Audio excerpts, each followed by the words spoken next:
Going to the gym can be discouraging, especially if you're putting in the work but barely seeing changes. But with Tonal, you can actually see your progress with every workout. Tonal provides the convenience of a full gym and the expertise of a personal trainer anytime at home with one sleek system. Designed to reduce your mental load, Tonal is the ultimate strength training system, helping you focus less on workout planning and more on getting results. No more second-guessing your technique. Tonal gives you real-time coaching cues to dial in your form and help you lift safely and effectively. After a quick assessment, Tonal sets the optimal weight for every move and adjusts in 1-pound increments as you get stronger, so you're always challenged. Tonal lets you choose from a variety of expert-led workouts, from strength to arrow hit to yoga and mobility, to keep you coming back for more. For a limited time, go to Tonal.com to get $500 off your Tonal purchase, plus a free 4-year warranty. That's Tonal.com for $500 off, plus a free 4-year warranty. Tonal.com. The Judge Jeanine Pirro, Tunnel to Towers Foundation Sunday Morning Show. Entertaining and informative. On the Red Apple Podcast Network. Welcome back, everybody. Joe Concha in for Judge Jeanine. She has a slightly more important job right now down in D.C., so a pleasure to be here and a pleasure to bring in former New York Congressman Pete King as well. Huge Met fan, an Irishman like myself. I'm half Irish anyway, Pete. I feel like I'm living in Dublin right now, Pete, because it rains every day. It's cold. What's going on? I mean, I know you're out of Congress at this point, but do you have any pull? Can we do something about this cold weather?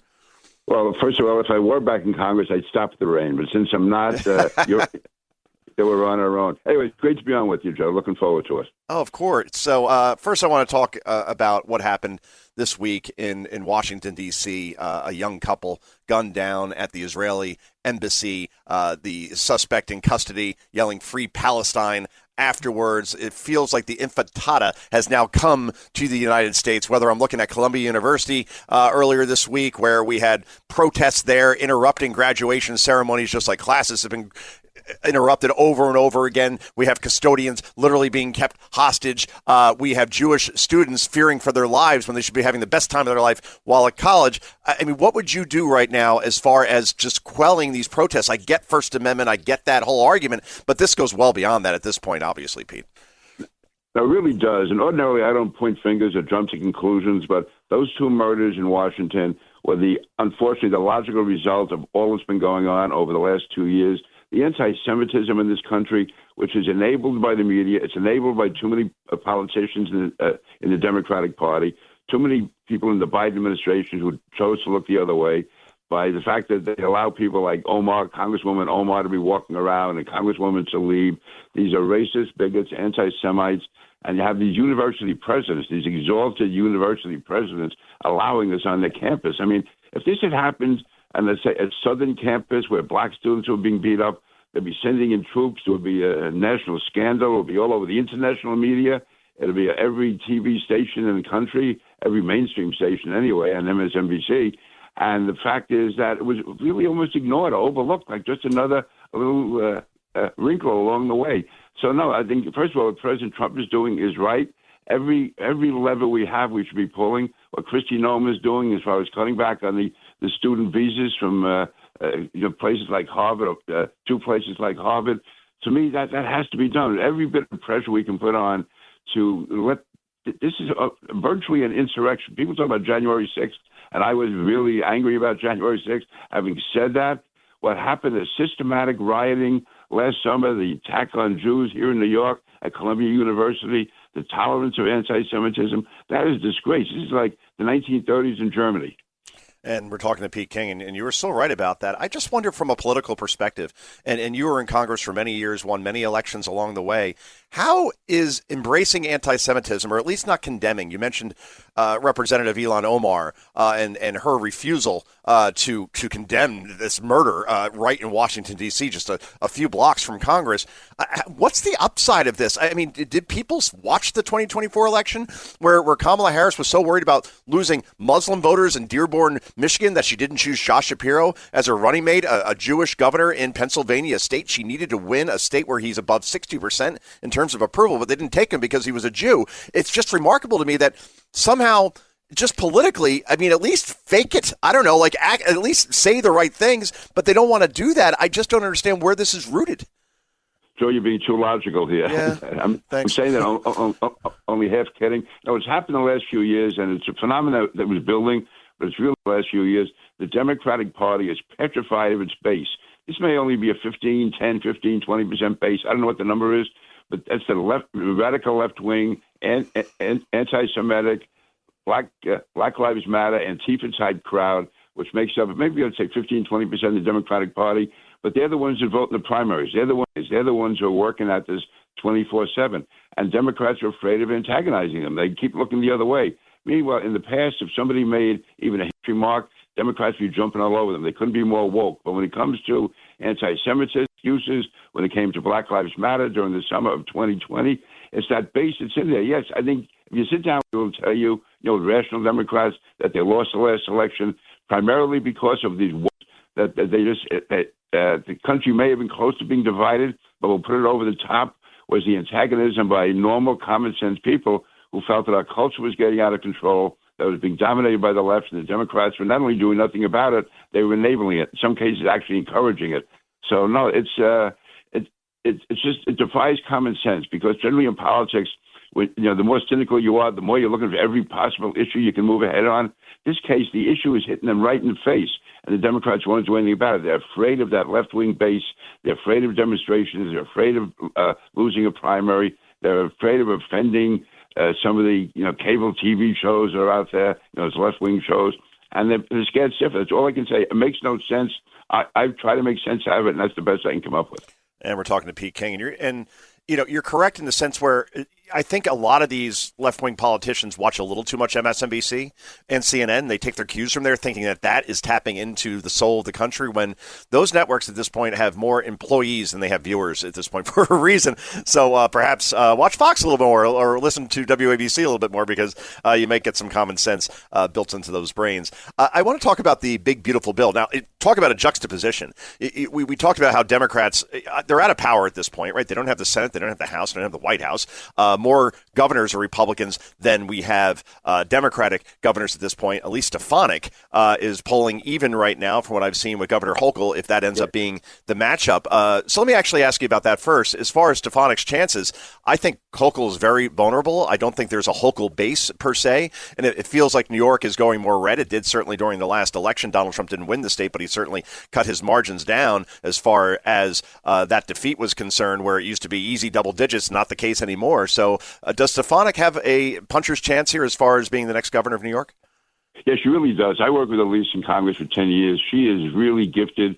She knows what she's doing. She's hardworking, and she has an ability to communicate on television and the media. She just is a natural, and she's very, very smart. I mean, she's a brilliant woman, and she knows her way around. She's tough politically. And Kathy Hochul, I have to admit this, I'm so disappointed. I actually worked with her in Congress. She was in Congress for a year and a half. Oh, wow. When I was chairman of the Homeland Security Committee, she was assigned to the committee. She was great to work with. She was a middle of the road, or even leaning slightly right. She had nothing to do with any of the crazy lefty wackos. Her husband was a prosecutor, and I used to walk back and forth to votes with her. Wow, here's a mainstream, normal Democrat. When she was going to become governor, I was telling people, I said, hey, Kathy Hochul's going to be okay. Wow, was I disappointed. She went further to the left than Andrew Cuomo in her first 10 days.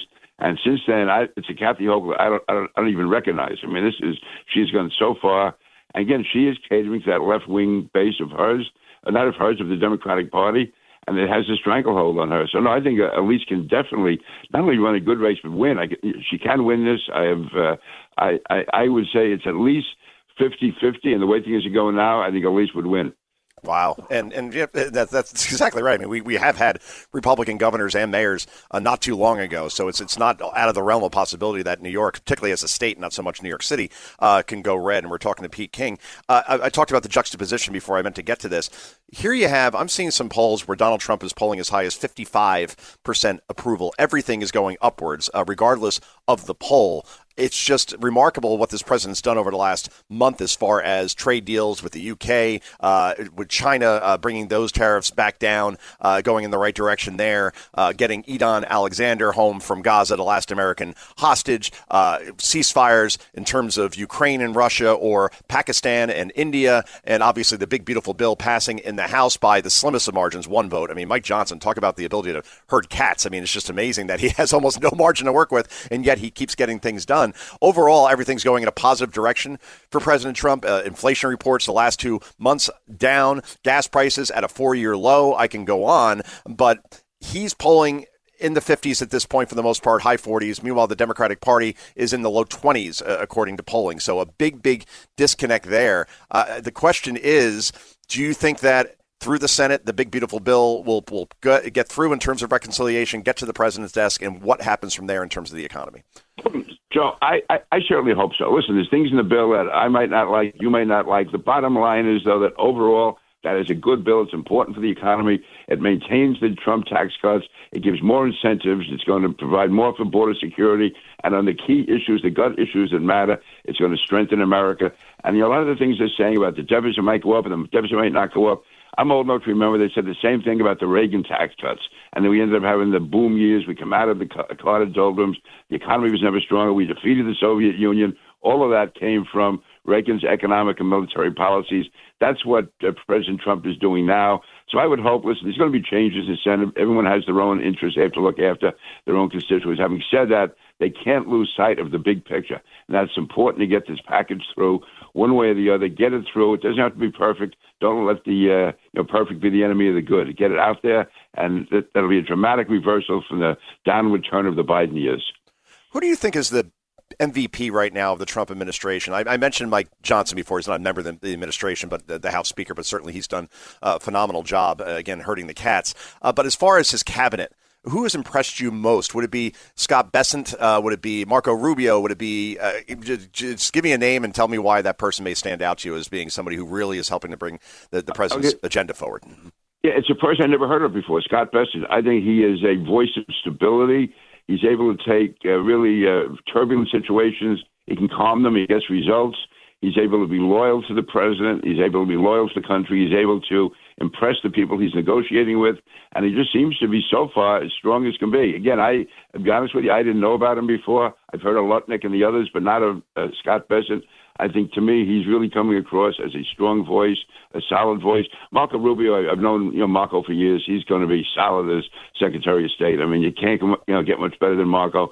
And he's a good combination of being a foreign policy expert and understanding the realities of politics. But I would say Scott Bessent so far. Yeah, no, I'm with you on that. And with Marco Rubio, a very, very close second. I could see Rubio definitely being president one day. I think that's J.D. Vance's job in 2028. But then after that, we all forget that this is a very young administration, right? J.D. is only 40. Marco Rubio's in his early 50s. There's plenty of runway left where you could have Republicans in power in the White House for a long time. But as the economy goes, as do elections as well. Anyway, Pete King, thanks so much for joining us. Any plans for Memorial Day tomorrow? No, listen, I'd like to make plans. I'd like to talk to you longer, but I have to go back to finishing your book. It's a great book. Oh, thank you.